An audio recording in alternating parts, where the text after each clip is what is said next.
तो ये जो जानकारी मैं आपके पास लेकर आया हूं, खास करके प्रतियोगिता परीक्षा में वैसे स्टूडेंट जो बैठ रहे हैं, बैठने वाले हैं या प्रतियोगिता परीक्षा की तैयारी कर रहे हैं, हमारे इस चैनल को देखें, लाइक करें, सब्सक्राइब करें, अपने अपने मित्रों को शेयर करें। हम प्रत्येक दिन आपके पास नई नई जानकारी लेकर आते रहते हैं और फिर हम कल मिलेंगे एक नई जानकारी के साथ। तो who students of competition exam like SSC, railway, BPSC, MTS, and words of toughest exam UPSC. I might meet you for next information and events. The side, watch my videos, share, like, comments, and let's my teaching new information. Let's thank you.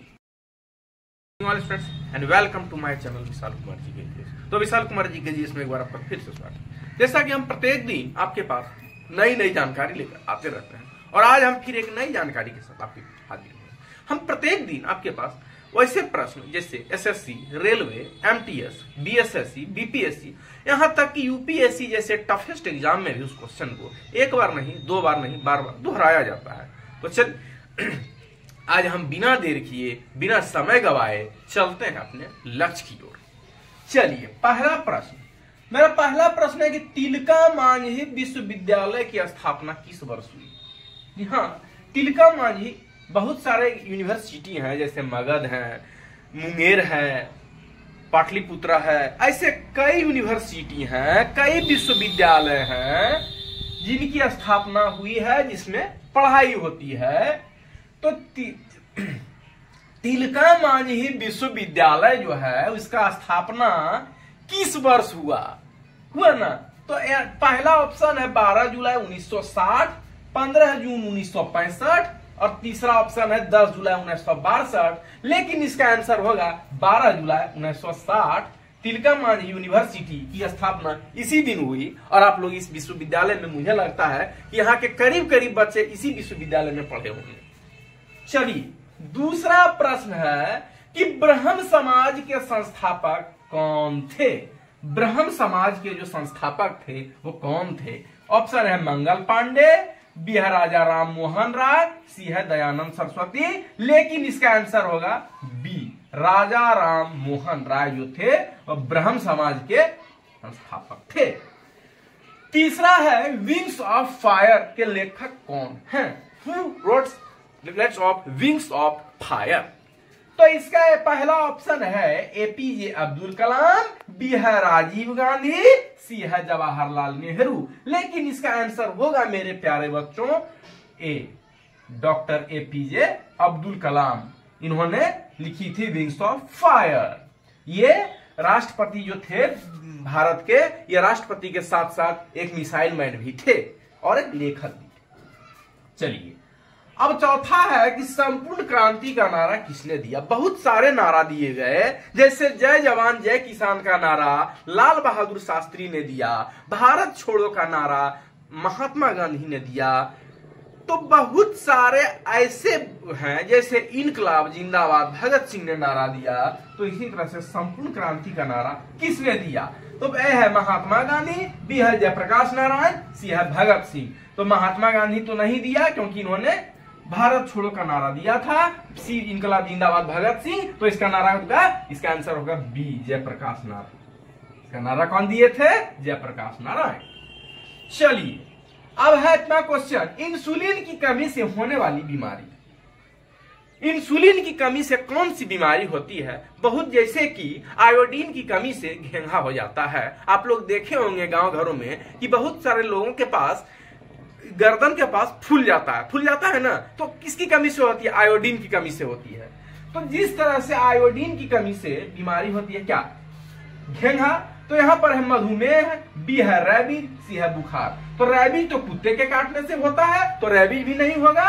तो इसका answer होगा मेरे प्यारे बच्चों ए, मधुमेह।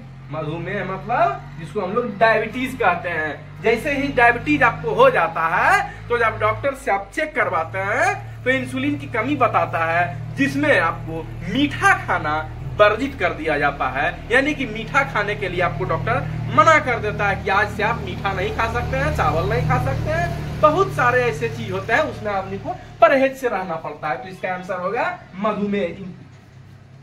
चलिए, अपना question है छठा है कि चिपको आंदोलन के संस्थापक कौन थे? एक आंदोलन चलाया गया था, वो था चिपको आंदोलन। वो क्यों चलाया गया था? वो वृक्ष की कटाई को रोकने के लिए चलाया गया था। जब वृक्षों की अंधाधुंध कटाई हो रही थी तो सुंदरलाल बहुगुणा ने इस आंदोलन को चलाया। वो वृक्ष में चिपक जाते थे और वृक्ष को काटने नहीं दिया जाता था, इसलिए उसका नाम पड़ गया था चिपको आंदोलन। तो इसके कौन थे संस्थापक? तो ए है महात्मा गांधी, बी है सुंदरलाल बहुगुणा, सी है भगत सिंह। तो ये आंसर ए और सी नहीं होगा, ए आंसर होगा क्या मेरे प्यारे बच्चों? बी, सुंदरलाल बहुगुणा, जिन्होंने चिपको आंदोलन को चलाया। क्या? सुंदरलाल बहुगुणा।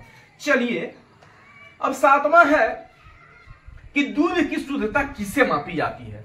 कि दूध बहुत सारे जगह पर जाइएगा तो बहुत देखते हैं ना कि दूध को जब देता है तो नाप के देता है। क्यों? क्योंकि पता चलता है कि इसमें शुद्ध है कि नहीं, कहीं इसमें पानी तो नहीं दे दिया गया।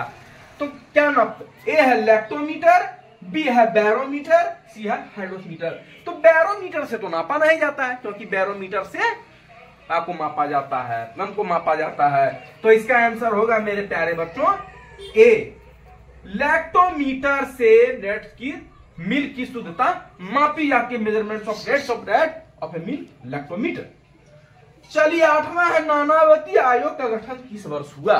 ये नानावती आयोग का गठन जो है वो एनडीए सरकार ने किया था। सरकार कौन था? तो एनडीए सरकार था। तो इसका गठन किस वर्ष हुआ? ऑप्शन है 8 मई 2000, बी है 1 मई 2005, सी है वर्ष 1999। तो इसका आंसर होगा मेरे प्यारे साथियों ए, 8 मई 2000 को हुआ था। कब हुआ था? 8 मई 2000। अब है 9वां क्वेश्चन, भारत का पहला समाचार पत्र। भारत जो हमारा देश है उसका पहला समाचार पत्र, भी बहुत सारे समाचार पत्र हैं, दैनिक जागरण, प्रभात खबर, हिंदुस्तान, ऐसे कई हैं, लेकिन कौन था पहला? बंगाल गजट, बी है समाचार दर्पण, प्रभात खबर। तो ये नहीं होगा, कौन था? ए, बंगाल गजट। याद रखिएगा कौन होगा भारत का पहला समाचार पत्र? बंगाल गजट। 10वां और अंतिम क्वेश्चन है, बिहू किस राज्य का प्रमुख त्योहार है? जैसे छठ पूजा बिहार का प्रमुख त्योहार है, ओणम केरल का प्रमुख त्योहार है, बहुत सारे ऐसे, काली पूजा जो है वो बंगाल में बहुत ही धूमधाम से काली पूजा और दुर्गा पूजा मनाया जाता है। तो ठीक उसी तरह से बिहू जो है वो किस राज्य का है? तो ए है असम, बी है बिहार, सी है बंगाल, लेकिन इसका आंसर होगा ए, असम। क्या होगा? ए, बिहू किस राज्य का प्रमुख त्योहार है? असम। तो चलिए, it is a very most important question for competition exam likely SSC, railway, BPSC, BSSC and more toughest exam UPSC. जैसे प्रतियोगिता परीक्षा में इस प्रश्न को एक बार नहीं, दो बार नहीं, बार बार दोहराया जाता है।